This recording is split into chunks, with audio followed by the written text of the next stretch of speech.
I think a lot of people find the first month, maybe even month and a half, is quite tricky, and they don't give themselves the time to transition. We ended up seeing, I think it was 7 different great whites that day, and it was, Oh, wow.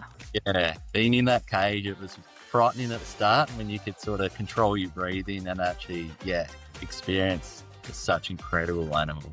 Yeah. That was the Big Lap Chats, and we have another episode again today with some special guests, and it's Josh and Sianne from Exploring with the Chillies. Welcome, guys. Hello, thank you for having us. Thanks for having us.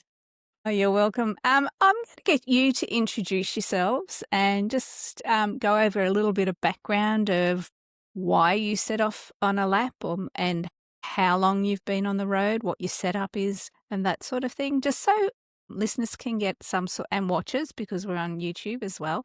So just so that people can get to know your background and get to know you a little bit better. Yeah, definitely. So I guess our story is quite similar to a lot of people traveling around Australia at the moment. We lost Josh's dad to cancer when our littlest was 4 months old. And I think that was a huge wake-up call to us, just how quickly life can change. And at the time, we were so busy living a crazy, hectic life. And it was a huge wake-up call. And I think it was about 2021. Yeah, I think the start of 2021, we ended up deciding on hiring a mate's caravan for 3 months and pretty much shot into Queensland and absolutely loved it. We all got the travel bug, and when we got home, we decided we wanted to go and explore sort of. We wanted to do more. We fell in love with it. We were all in our element, and I guess it was like a big change in perspective for us. And we basically said we want to do more of this. There's so much out there to explore. And we were also happy, so relaxed and away from the chaos. And as soon as we got back, we went searching for our own caravan, which didn't take very long. We went into Leader at Burleigh, and before we knew it, we sort of signed the contract and paid the deposit, and the planning started. Not long after, got the van, and off we went, really. Yeah. And we've been on the road now for about over 3 years. So we work as we go. We've also been back home a couple of times. A year into traveling, we decided to sell our house. Okay. So we realized that we loved it so much that we wanted to keep going as long as we can. Initially, we had rented out our house, which was working perfectly. Interest rate rises didn't really help out when we were traveling. Yeah, that definitely got us good. We thought if we wanted to keep going, it was something we had to do, either sell or settle back down and go back to sort of the normal grind, I suppose. So we were in WA at the time, and we drove within 6 days back to the East Coast to sell our house because the tenants were their lease was up, so it was the perfect opportunity. And we haven't looked back since. We've just been cruising around. I think by the end of this year, we will have been in every single state this year, starting in Tassie and ending in WA. So we love it. Wow, that's a big couple of years, isn't it? It is. And the market, I guess Tweed Heads is similar to the Gold Coast. I know we sold, not intentionally, but we ended up selling because the market was so good. So it's definitely blown up over there. The whole East Coast has just gone crazy for the housing market. Mm. Yeah, it was a good time for us to sell anyway. So do you think that you'll buy back into the same area or somewhere else? Are you looking for your forever home or? Yeah, this is such a hard one, and it's always a sore topic with family because everyone wants us to be back on the East Coast, and we do love it over there. And having gone around Australia and experienced all the different states, where we were was pretty incredible. Like, we're very lucky back in the Tweed Coast, just in terms of weather, location, all those sorts of things. I think we will go back there eventually, but definitely at some stage, but not anytime soon. Still so much to see. We do love the West Coast in WA. It's so nice. Like, your Bustleton area, all down in that bottom corner is like really nice. Yeah. Yeah, who knows? We don't really have a set plan. We're just sort of winging it. It'll be what it will be, I suppose, in a way. But I think seeing how long we can go while the girls are still happy Yeah. traveling, and like we're constantly checking in with them and making sure that they're still happy doing what we're doing. And Yeah. as long as it continues to keep working for us, we'll keep doing it for as long as we can. But yeah, who knows? And how old are your girls? 9 and 7. And you homeschooling them? How have you found that adjustment, living on the road and homeschooling? It obviously has its challenges at times. I think we're pretty lucky. They both enjoy learning. yeah, we've heard some horror stories from people just not being able to. Obviously, it's super tricky and difficult. It's definitely way. challenging. But I find we are very lucky with our two. They're the ones that actually want to do some homework and that sort of thing. And Yeah. they love reading and It makes it easier for us, really. Yeah. But we don't have sort of a set structure or anything. We're quite casual with it. We kind of base it around wherever we are at the time and try and incorporate whatever we're doing in that particular area, and also go off their interests as well. So the Ningaloo, where we've just come from, was the perfect place. They both love being in the oceans. It sparked a lot of research and interest in looking up sort of what we were seeing and what we were doing up that way. So yeah. Yeah, fantastic. Yeah. And when you stop for work, what do you do? What's your background there? I'm a painter by trade, Mhm. so I've done a lot sort of in the trade industry. But I sort of don't mind doing a bit of everything really. I love to not be doing the same sort of job day in, day out. I love to sort of mix it up and keep it a bit interesting. But yeah, I've been able to pick up work sort of everywhere we go, which has been quite good and easy. I guess it's easier in the trade industry. Everywhere's screaming out for workers. Yeah. So it hasn't been hard for Josh to pick things up. I guess when we do stop, it makes more sense for him being so easy to pick up the work, for him to do the work, and I'll continue the homeschooling. But next year, I think we're going to look at trying both of us working at the same time and possibly putting the girls in school just to kind of break it up a little bit. Yeah. But yeah, I have a background in nursing, so I've done some work in mental health nursing, and also general practice. I'd be interested in sort of doing a bit of a stint somewhere. And I think nursing is also a good industry to be able to pick up work whilst traveling. For sure. I think I've interviewed quite a few. Well, not quite a few. I've interviewed a few nurses. Yeah. And they're the same. It's easy to pick up work and trades as well. But you'll know from sort of driving through more remote areas, they're screaming out for all sorts of workers, aren't they, out back? Yeah, Definitely. even the farmers, they just want that extra set of hands. Like, there's so much work out there. I guess you just need to be willing to go look for it and give things a go, even if it is something you've never done before. It's definitely opportunities out there, that's for sure. For sure. Yeah, I agree. What's the one thing that most lappers overlook that could make or break their entire journey, do you think? I think the idea of transitioning into that sort of smoothly. I think a lot of people find the first month, maybe even month and a half, is quite tricky, and they don't give themselves the time to transition. Being on the road is so different to being at home. And I think we find every time we stop for work or we go home for a little bit or we're back in the van, it takes a while to transition. And I think people need to be kind to themselves and give themselves as adults and as children the time to adjust, because it is a huge transition stage. And I think a lot of people, we have people that have said to us, how do you guys do it? It's so hard. The first few weeks, it's really tricky, and the kids can find it hard going from that structure to just. It's a huge transition. Flow, I suppose it's a big change for them, I suppose. So let yourself adjust to it for sure, and have an understanding that everyone's going to be feeling different emotions, and it's not just jumping straight into a whole new sort of holiday mode and everyone's happy and it's great.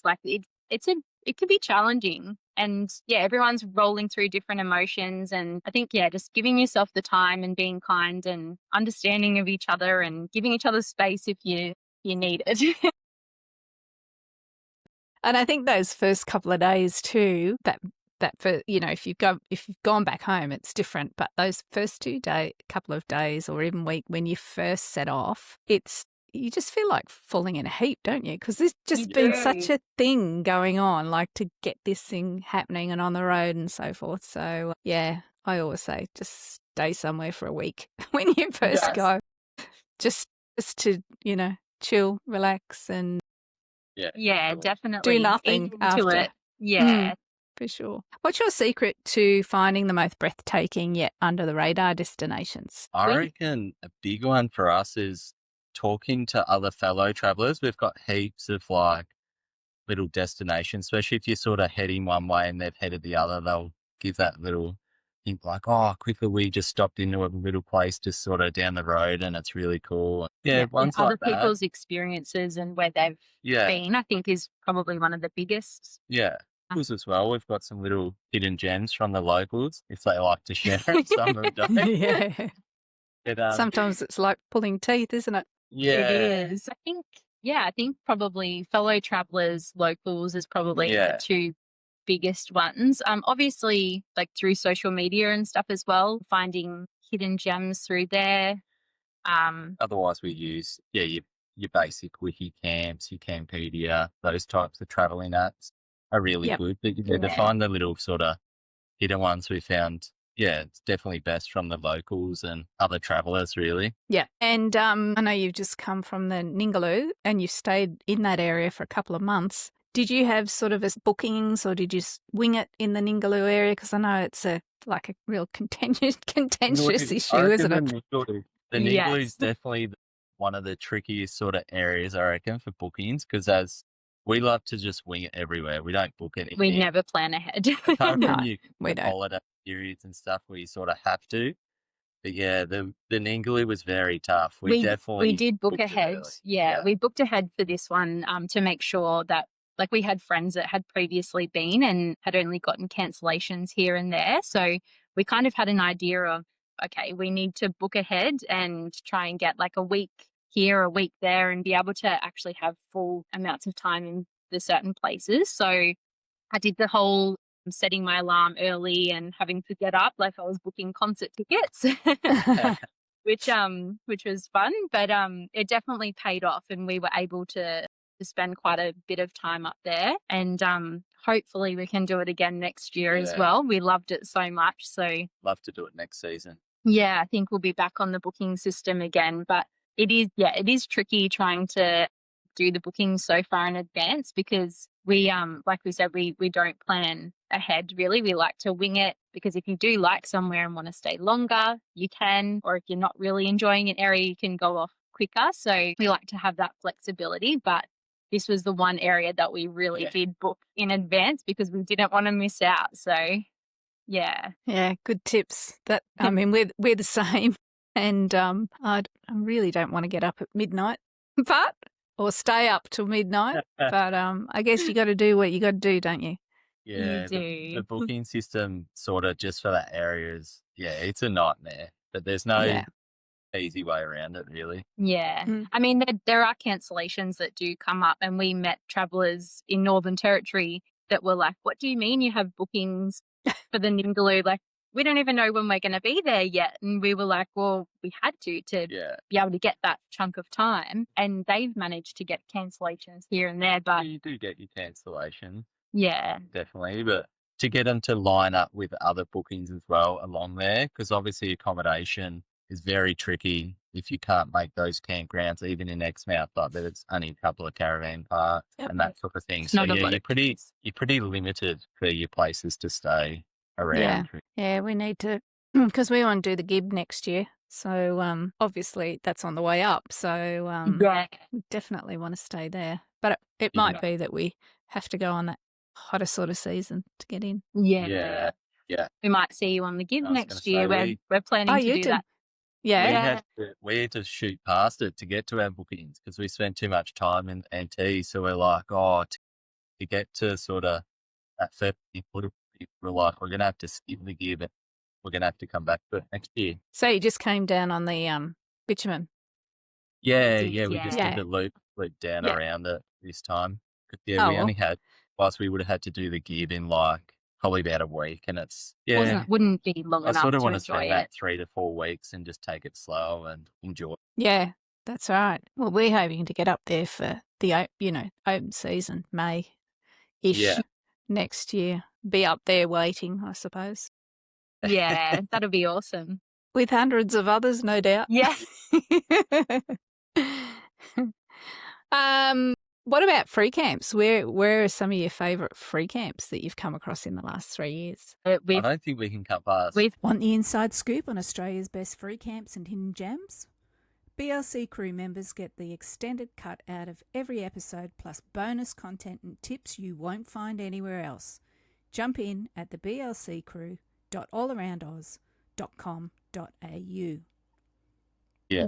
Now, excluding the Ningaloo, you can't include the Ningaloo in your answer to the next one. What have you ticked off your bucket list that you go back and do again in a heartbeat? I think Uluru. Yeah, Uluru. We did Uluru this year, and that was absolutely magic. I feel like the feeling, I don't know, you just get a different feeling at Uluru. It's just, You do. it's hard to explain. It's pretty amazing. Yeah. It was pretty special for me because I was actually born in Alice Springs, so Oh, I had actually climbed some of it, not right to the top, but I climbed some of it with my dad and my sisters when we were younger. Yep. So my dad sent through some photos of us as kids. So it was nice to kind of revisit it and Yeah. to have my own kids there. And we rode the bikes around and, yeah, it showed them kind of where you used to be able to walk up. And, yeah, I Yep. think it was really, really cool to be able to go back there as an adult, and Mm.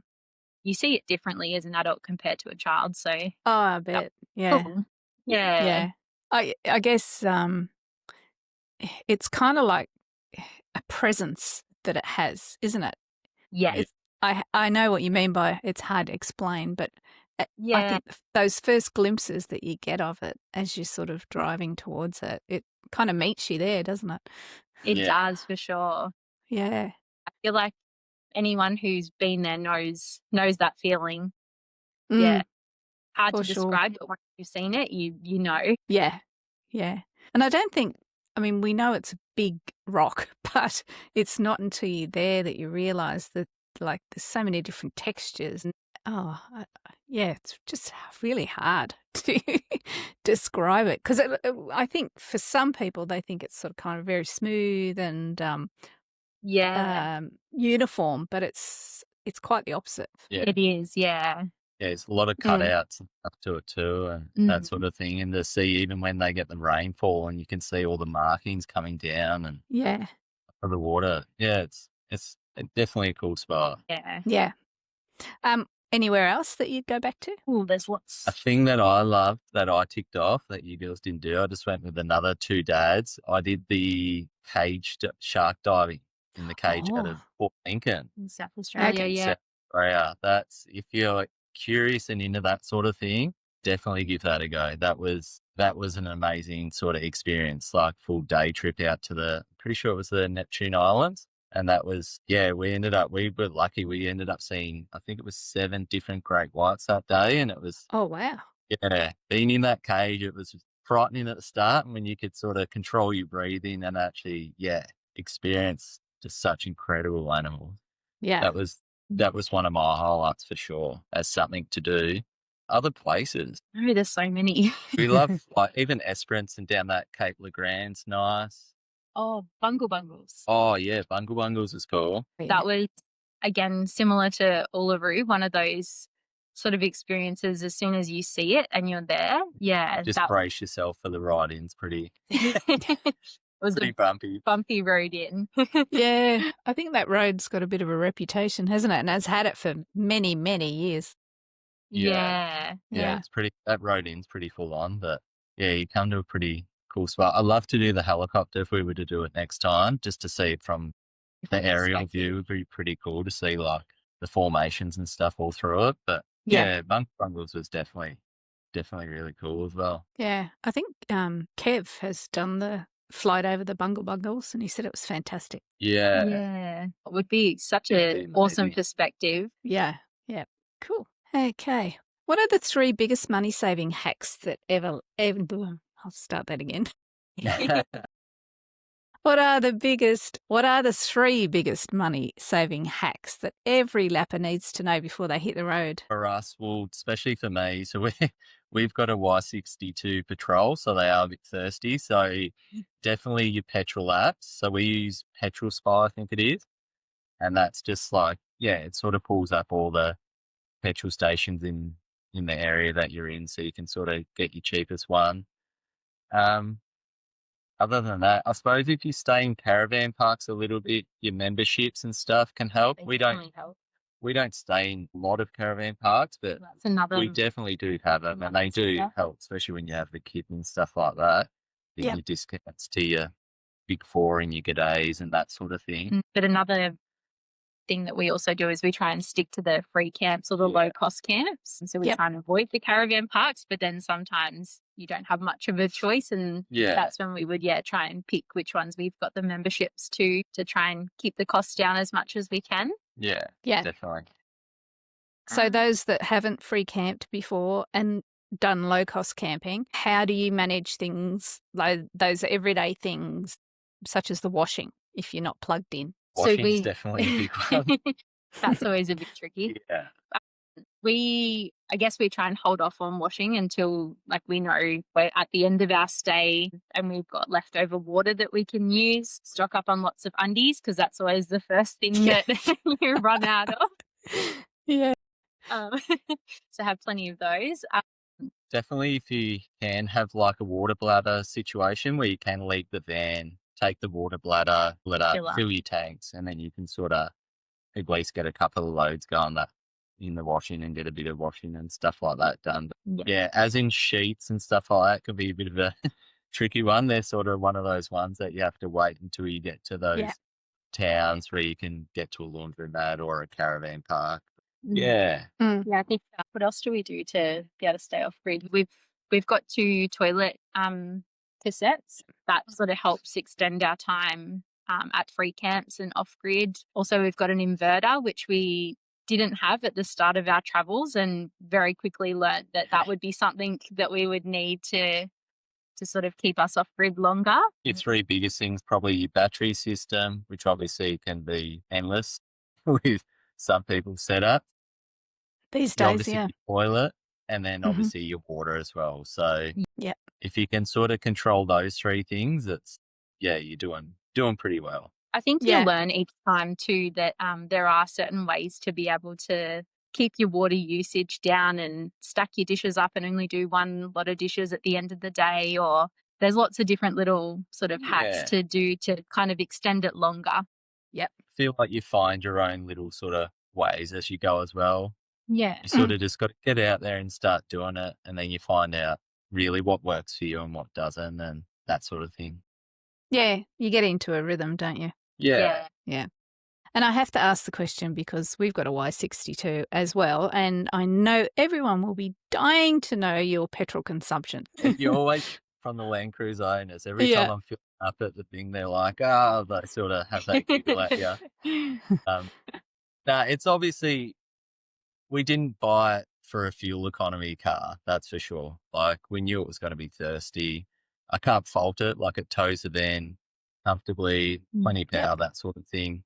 I do say definitely look between your 25 litres to even 30 litres per 100 when towing if you're fully loaded. Doesn't take much for it to sort of bit of headwind and your average goes up pretty quick. Yeah. But that's obviously also not sitting on 80 and just cruising along. But we can't fault it. We love it. We sort of came from we had a BT50 ute beforehand that we travelled with for probably 2 years, and that was good. I do miss the ute, being able to just throw stuff in the back. But it's definitely been way more comfortable traveling, especially with the girls and stuff like that in control for sure. Definitely comfortable. Yeah.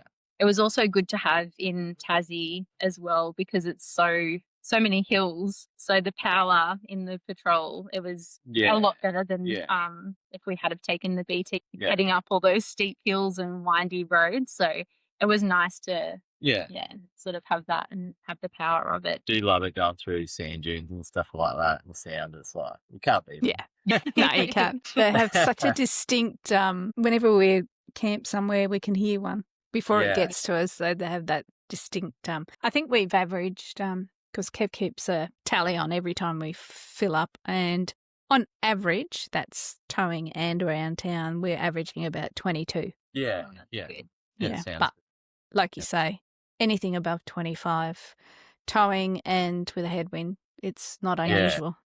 Yeah. Yeah, we've especially in WA. heard of a few people get up to 40 litres with a big strong headwind. It's like, just pull over today, I think, if you got that. And wait for till sure. tomorrow. Yeah, I think we tend to become big weather watchers on the road, don't we, for various different reasons. Yes, for sure. I think there's not a day that goes by that you're not checking your weather apps and wind and that's Yeah, for sure. What's the biggest myth about travelling Australia that needs to be busted? Would you think maybe Not every day's perfect, maybe. I feel like I don't know, I feel like people that don't travel think every day's just must be perfection on the road, where it's not. You have your down days. It's like anything in life. Everything's not perfect. You still have your ups and your downs and your hard times, and you still have there's a lot more highs than definitely your lows. Yeah, I don't know, maybe.